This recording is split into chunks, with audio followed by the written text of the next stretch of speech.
किसी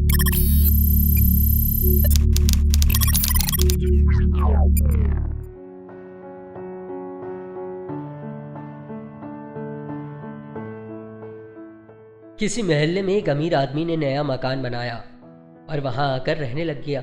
यह अमीर आदमी कभी किसी की मदद नहीं करता था। उसी मोहल्ले के कुछ दुकानदार ऐसे थे जो खुद अमीर नहीं थे लेकिन गरीब लोगों की मदद किया करते थे। एक कसाई था जो अक्सर गरीबों को मुफ्त और उम्दा गोश्त दिया करता था।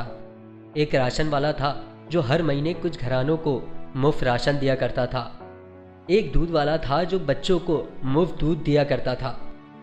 लोग मालदार शख्स को खूब बुरा भला कहते थे कि देखो इतना माल होने के बावजूद किसी की मदद नहीं करता। कुछ अरसा इसी तरह गुजर गया और सब ने मालदार आदमी से नाता तोड़ लिया।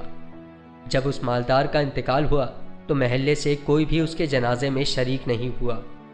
मालदार आदमी की मौत के अगले रोज़ एक गरीब आदमी ने गोश्त वाले से मुफ्त गोश्त मांगा तो उसने देने से साफ इनकार कर दिया।